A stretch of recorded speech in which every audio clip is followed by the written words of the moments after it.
come on, you lot, put your headphones on, honestly.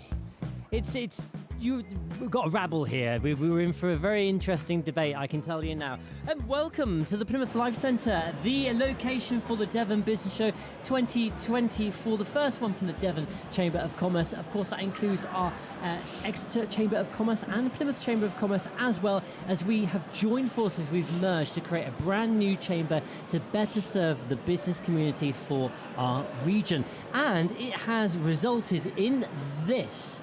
A very fresh, new look Devon Business Show at the Plymouth Life Centre. Hundreds of exhibitors, which means I need to make sure I say hello to everyone. So I'm going to do some name checks here.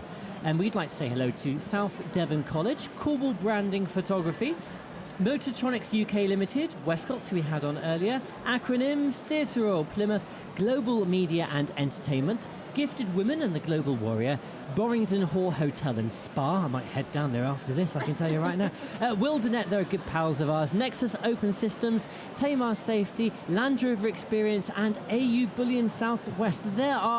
We've got a lot of people down there. So if you really would like to see one of the best business shows in the region, then do make sure you head down to the Plymouth Life Centre, where you'll have the opportunity to meet beautiful people like these. Let's say hello to Lilian Uwimana, who's the Human Resources Manager at the Diversity Business Incubator. Did I get you saying it right? Hello. Did I get you saying it right? Yes, you did. 10 out of 10 for me. Thank you very much. You did. Also, hello to Darren. Darren, I didn't get your first name right, did I? Practicing everything. It's been Daryl McMullen, who's the Chief Exec of the Inclusivity Group, and also to Neve Fay, who's Net Zero Delivery Officer for Plymouth City Council. That's a bit easier. Yeah, a lot easier. Yeah, a lot easier. Okay, so I'd like to talk to you about inclusivity. Now, that's a big topic because inclusivity means different things to different people, and inclusivity and inclusion requires different things for different people and different communities. And indeed, it doesn't stop with individuals. It also includes businesses, how we operate as businesses. It includes the environment, our impact on the environment, what individuals can afford, what they can't afford. It's a very, very big topic. So I'm going to start with the Inclusivity Group and ask, what does inclusivity mean to you and your organisation, Darren? No, good question. I think for us, the Inclusivity Group and inclusivity overall is about people being able to achieve their best. Come a bit closer to the mic, please. Apologies, I've never been told I'm too quiet. So there's an announcement going on, yes. So for us, it's about people being able to achieve the best that they can achieve, whatever that may be that being able to go to the theatre on their own, or be that being able to achieve the job of their dream, go to university, and being able to do that. And I always say being able to go to university and failing, but not failing because you've not had the support. Failing because it's not for you, or like me, you spend all your money in 2 weeks. It's people to have that opportunity, and that's really sort of fundamental. I think a lot of places, especially within business, it's about people being adapted to businesses adapting to what an individual needs and making it accessible, and that's kind of exactly what we do. It's in the name. It's a great podcast to be on when you're talking about inclusivity, because it's what we do. Fantastic. Good. So you mentioned business with regards to inclusivity. That's definitely something that the Diversity Business Incubator, a sphere that you operate in. Tell us a little bit more about that. Yes, I think for me, as you're talking, I'm like, inclusivity is giving those different opportunities, but behind the inclusivity there is a human being. And as we know, there wouldn't be any inclusivity if human, were behind those inclusivity. So for us at Diversity Business Incubator, we support businesses. Majority of the businesses that we support is from the BME community, the Black and Asian minorities. And we do that because as a minority group, there is no enough support that is given to them as businesses. So we, instead of not having a business because you don't have the access, better have the access, then have the business, then strive. So we kind of do that. We give the support, then we create businesses, then we succeed. However, you say currently or mostly, I've got a feeling, and I know yourself and Jabbo and all the work that you do, and how absolutely amazing people you are as individuals, not just as an organisation, but as individuals. I've got the feeling that it wouldn't matter who you were if we knocked on your door and said, I need some help to further my business opportunities, or whatever the case may be. You would open the door, wouldn't you? You're amazing. I think actually this is the thing. when you are inclusive and diverse, you are not just catering for those people that you are. Really, when you open for minority, the majority follows. So yes, we open opportunities for everyone because we concentrate on the minority because of their minority. We find actually the majority is easy to support them because it's already there, the system is working for them, and we just encourage. I think, as you say, as people, we open our doors for everyone. And actually, it's not good to separate people. It's good to bring people together. Actually, you can't have inclusivity without bringing people together. So yes. Absolutely. Neve, the concept of inclusivity and diversity doesn't just begin and end with the individual. It's all about their lifestyle. Lifestyle, well, I would say choices, but often they're not choices. But the impact that the environment and all the previous experiences up until today has had on themselves as individuals. That also includes you and your team within the Net Zero Delivery Office, bizarrely so, because we were talking about how you're here, but we're having a discussion about this. Yeah, absolutely. I mean, people having access to the environment and equal access to the environment is really, really important. And, people can't choose where they live. They can't often afford things. And it's about providing those opportunities and the different means to get away and get around so that they have more choices. So we're promoting a project called Connect Plymouth, which is the City Sustainable Transport Scheme. And it's all about improving access of the city and providing people with more options for the way they move and being able to make those greener choices as well, and having the power and the agency to make those decisions on those choices. This is very much the bigger picture. Yeah. Daryl, so Lilianne's from the Diversity Business Incubator. The topic of this discussion is inclusivity. What would you say the difference is between the two terms, or would you say they're quite interchangeable? I think interchangeable. There's a lot of connection between what you do. I actually think we're meeting soon, actually, which is great. I'm really excited about. I think for us, it's that inclusion, that ability, that removing barriers and raising awareness and understanding. I think that's one of the things. For us, we work with people who are neurodiverse, long, short-term health condition, disabled, wherever you may be. Actually, those people being able to have that support to be able to raise understanding for others to understand the benefits of working with somebody who's neurodiverse, somebody who has a long or short-term health condition. I've got dyslexia. I think completely different to somebody who doesn't. There's a massive benefit to that, but there are also some cons, and it's how can that be benefited? For me, what can I put in place to be able to support me to be the best that I can? Yeah. And for us, how can we support everyone to be able to be the best they can in whatever that may be, from a raising awareness to providing support to empowering individuals and businesses to have that understanding and knowledge of what's around and what they can do, and individuals to know what support is there and care and be confident in who they are. We live in a world where there's some massive areas of knowledge and interest, and there's other areas where people don't know, and it's not because they don't want to, it's because that information isn't there. And we're in Plymouth, we're in Devon, we're further away from that sort of where information is shared quite equally. So actually for us, there's a lot of connection between what we do, and it's about inclusion. It's about the opportunity to be your best, whatever that may be. And for us, we tend to focus more on the needs and disability side of things, but actually there's a lot of crossover and a lot of connection, which is totally where I want us to be. To see actually what can we do to make a change and support people. Lilianne, could you give us some examples of the crossovers that you experience and I agree will with? give you a very good example. So yes, I am a black woman and I am dyslexic. And then I'm in business, I'm an entrepreneur. So yes, as you were saying, our brain operates differently. And when your brain operates differently, it's either you can strive in some ways and then you can have some barriers in terms of where you go next.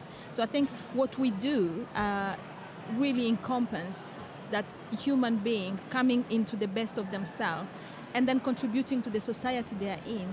Most of the time, we find that when you are in a society where you wasn't designed to be, so I'm talking about people who come from elsewhere to live in this city or to live in this country. The system hasn't been designed to accommodate those people. So what we are trying to break down is how the system can understand the other side and how can we understand the system. Ultimately, we want the city to be better. The people who come here bring strength, they better the economy.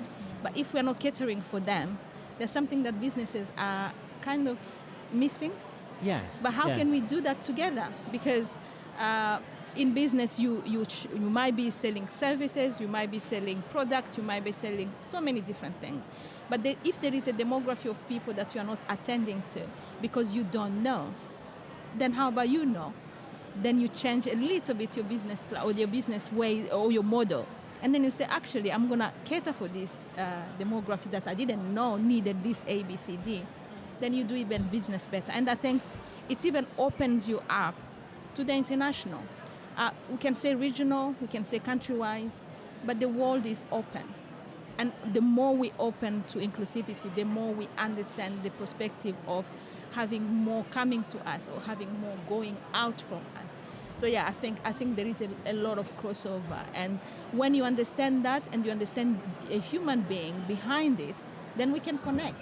So now we can talk about our dyslexia, we can talk about how they do business. So we have a lot in common, actually. But it's still individuals. But it's still individuals. Yeah, that's the key part. That's amazing. We still have, there are different ways that my dyslexia and your dyslexia will function, and we will have the similar challenges, we'll have similar amazing benefits that are so great. And I think that's the real importance, whether it's from an environmental, how can we all cross over and have that understanding, see the benefits, and practically also sell it in a way to businesses that there are a lot of benefits to this, rather than just being a good person and having that knowledge, but also how can it benefit you running a business? 65% of my staff in my office are neurodiverse or have a disability. For me, that's amazing. Like the conversations, the way people think is different to how I do. Yes. That's so rich for us, and I want other businesses to know that, which then opens the door to the bigger picture of growing the knowledge and awareness and diversity within the workforce. Exactly. I'm going to bring you in because you're nodding away there. I want to say. Yeah, absolutely. I mean, we work with so many different people, and bringing them all together is the most important thing. And it's communicating with people and raising that awareness is so valuable and important. You know, what we can achieve working together is so much different. And it's just really all about like listening to each other. What can we work towards? I mean, some of our groups that we do social prescribing as well. So it's providing people with opportunities that, you know, maybe come from a disadvantaged background. They may have health disabilities, learning disabilities, but they all deserve the right to keep their bodies moving and access different things. So we actually, with our e-bike partners, Beryl, do a social prescribing scheme where people can have access to the bikes for free. And maybe that gets them to their place of work or helps them take their kids to school when their transport wasn't another means. And as you said, it's all about providing those opportunities, providing those businesses together and things like that as well. And we're able to support small businesses as well. So thinking inclusivity-wise that way, with, you know, small businesses, they've got a lot to think about and a lot to manage, and we can kind of help them think about fleet management and supporting their staff and thinking about healthy minds and healthy bodies and how they commute to work and how they get together by keeping active, travelling sustainably, and thinking about their lifestyle and the environment around them and what they can do as a community together and to really help each other out. Lillian, can you share with us some examples of the challenges that minority community business owners might face? So we can go into language barrier. So I came in this country a few decades ago, and I didn't speak English. So for me, primarily, I went to college to learn English. Now we can't stop you. Wow. Trying. So you learning. So language is the first thing, and the system around you. So we kind of can assume that people will culturally behave in the same way or will see things in the same way. But I think when you break that down, you feel like, okay, if someone is coming from a country or place that is not England, they will see the world differently in England. Doesn't mean that they don't see the world, because the world where they lived was completely different. So you have to adjust. It's like there is an adjustment period, and after you adjust, actually you have both. You have where you're coming from, and you're adjusting to where you are. And you have that middle bit where how can I serve both? That's what we're doing. We're serving both for where we come from, but we're serving those who we find here. And opportunities that arise is how these people come. They need job, they need to eat, they need to have clothes, they need to transport, they need to, walk around or do things or bring their genius that they're bringing from home. So in our capacity, we like in Jabulani, we have entrepreneurs who came. Some of them were electrical engineers. Some of them were journalists, and they go here. They say to go to that career will require a lot of time, but we can cook. We love cooking. How can we share our culture and share where we're coming from? They left all those knowledge that they've learned before, and then they went on a new adventure. That is entrepreneurship. Now, it's not that they left that behind and they're no longer that, but they're adding on a value. Now they're serving food from Eritrea, Ethiopia, East Africa, West Africa. People, when they come, it smells good. I want to try. Now, conversation starts from there. I think there is a lot of beautiful things that happen when diversity is done well. But I think in business terms, when I see what you bring to me and I see what I'm bringing to you, so we see the exchange that we're doing.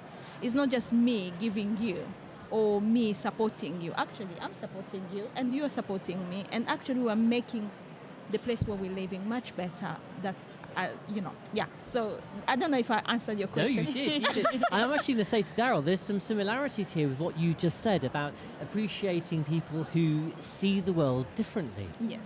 I'm totally stealing, and I'm not going to lie about the bringing their genius. I Yes. love that. That is a beautiful sentence, and I hope you've not copyrighted it, because Yes. I'm definitely going to borrow it. That's okay. It's people bringing their best, bringing what they are interested in. We're not all the same. Yeah. We don't all, just because you started off in this career means that you have to stay in that career forever. Just because you are from this country, you have to stay there forever. Just because you are put in this category, this box, this label.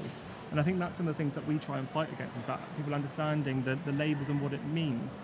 Dyslexia is one that we brought up as an example. People think you can't read, you can't write, and you are of lower intelligence. That's what some people have as perception. It's not mine, it's not ours, it's not what we fight against at all, but it's about people understanding the creative, the richness, and then supporting that person to be their best.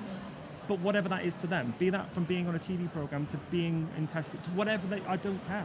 I don't care what you want to be, what is that? And I think that's the entire ethos of us, and very similar to yourself, across our group. We recently restructured to be able to do that, to be a one-stop, one story, one location, so that people don't have to keep telling the story again. They don't have to keep explaining. And actually they can move from that community support through to being able into employment, education, training, and have a quality of service that actually is right for them, understanding them from people who have lived experience. Yeah.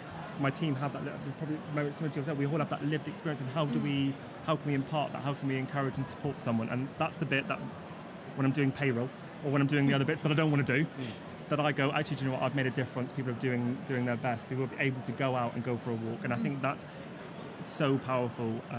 And being a business owner, running your own business, like I'm unemployable. I could never go back to being employed, because actually once you started, it's a bug. And it's yeah. Coming, Yeah, just a little yeah, story. yeah. A little story. So coming here this afternoon in Jabulani, they were delivering a big delivery for a conference that was happening somewhere in the city. For those who don't know, Jabulani does amazing food, catering Yes. for both events, and you've got a restaurant on Union Street, in Plymouth Union Centre Street, as yes, well. Yeah. and we have amazing coffee as well. So I was in my joggers this morning, running around and trying to organize that, because this is the thing about entrepreneurship, and those are the barriers. The barriers that sometimes people have is because you are not making a lot of money. You are spreading yourself into different kind of areas, but you're making things happen.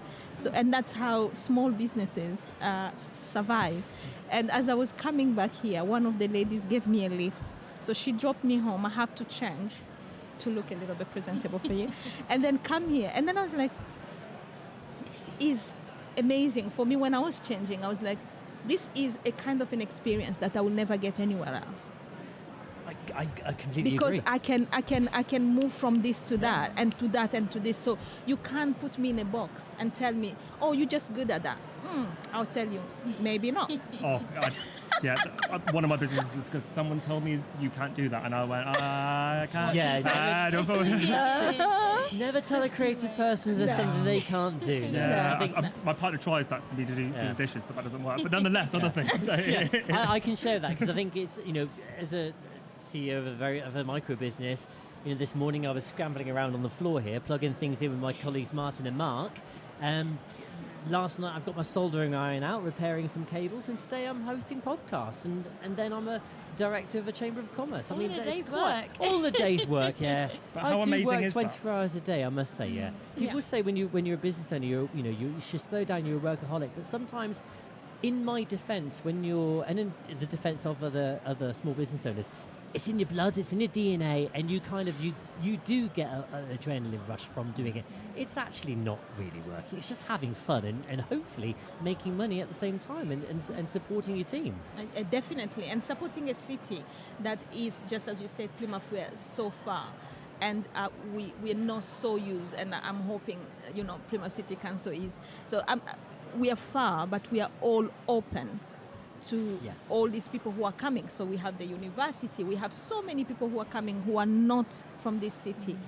But we need to keep them here if we give them what they have left behind. So how do we create those spaces where these people come and say, "Ooh, Plymouth is a good city. I can access this, I can access that." Instead of going back to London or Birmingham or wherever they're coming from, I'm going to stay in the city. So I think we are contributing together to create that inclusive and more positive, a diverse city. And in fact, I'm going to name drop your CEO, Jabba Butera, who's actually the current guest on the Chambers in Conversation With podcast. Yes. We've got a Black History Month special. Yes. I really encourage you to listen to that podcast because Jabba opens up and shares his life experiences, but talks about the region and what it means to be a black person or a person from a minority audience within Devon. It's a really good listen. Neve, when you look down at the arena down below and you see hundreds of business owners, colleagues, members of the public, members, people that work with each other, connecting, sharing, discussing ideas, meeting each other for the first time, catching up with people they haven't seen in a while. It's very heartwarming, isn't it? Oh, absolutely. I think, we spend a lot of time behind our screens nowadays, don't we? But it's so nice to be face to face with everybody. I mean, this is the third year I've done the business show, and I'm actually, coming in, doing this yearly catch up with people, seeing them. I'm like, oh yeah, I saw you last year, or you picked up a tree from Society, and it's so nice to be with everyone and be together and see how we've progressed over that year as well, and where everyone is now, and what project we're on to the next thing we're doing, and sharing those stories. And I think, it's been such a lovely event to spend time with everybody together, and as we share those experiences and what we have to offer and support each other. And so it's been a really good day so far. I'm going to ask our two other guests here, why shows like this so important still. Which one of you would like to go first? No, you first. No, you first. No, you first. I think for us, this is an opportunity to meet other organisations and for us to be able to partner, and that's what is really important for me. It's not about competing. It's not. We've all got skills. We've all got things we can do, but actually, let's learn from each other and tell me what you do. Cool. So we do this bit. Can we create something together? That's really, really cool. I can't do that on my own. Can I meet with other people and can create a project, or is it now? Is it in 6 months? Is it in 12 months? Is it a 3-year thing? What is it? Or even if it's not something now, I've now met someone who I can go, something comes up, I need you to talk to this person. And that for me is the exciting part. There's been so many conversations today where people have been explaining about the work that they do and what we do, and we go, why aren't we working together? Why? And that's quite common in Plymouth. I don't know if it's nationwide, but specifically in Plymouth. Information isn't being shared. People aren't working together, and these sorts of events, I'm totally against corporate. I say it as it is. I'm from Plymouth. I don't pretend to be who I am. If you see me in a suit, someone's probably paying me a lot of money to be in a suit, and that's all that's happening. But it's actually, how can we be real people and talk and work together? And for us here, there are some people who we work with as suppliers. There's some people that we are their supplier, but there are also people that I'm going, I've been watching you. That sounds creepy, doesn't it? This is why they don't let me on podcasts. You're live, it's fine. We can't. Darn it. That's going to be clipped for the office, I think. But how can we? I've seen your work. I've been observing. I've admired what you're doing, which is what I probably should have said just a moment ago. And how can we work together and be real human beings? And that's what this is for us. Is there are some services that we'll need to get, and also there are some other people we go, right, what can we do, because we're both fighting that fight. We're both doing good things. We're all doing, can we support each other from projects to also, I'm a business owner, you're a business, like, have you done ISO? Have you got your, who do you get your, having a conversation, because being a business owner is it's quite a lonely world. It is. So actually having that opportunity to also talk to other business owners is nice. Yeah, there's probably a better word for it, but we've learned that I don't have those now. I love that. Lillian? I love the last sentence you say. The business world or entrepreneurial world is a very lonely place, and I think a place like this, it's a networking place, but your network is your network, isn't it? And I think things like this will produce not only services but will produce benefits. So I was just thinking, we're in October, November, December, the year is finishing. Being in here and connecting with your organization or connecting with your opportunities that might arise in the next year. It's very strategic. I think it's I don't know who's behind this, but whoever it is, they're very strategic. Because now you can say, all right, next year, in our plan for next year, we can do this, we can do that. And then you spoke about collaboration. It's very important. I think COVID showed us that people cannot live alone, and businesses cannot operate alone.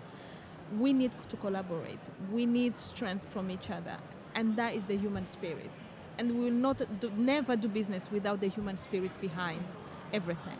So the human spirit is the togetherness, is the belonging, is the working together. Then when this thing happens, then everybody will be looking forward for next year, but with more opportunities. So I'm looking at the opportunities we get last year, but this year there is new opportunities, maybe reinforcing the old opportunities. And so network is really, and I think this is what is happening here. People are meeting, people are talking, people are exchanging knowledge, but people are just being human and doing what we do best, which is just connecting.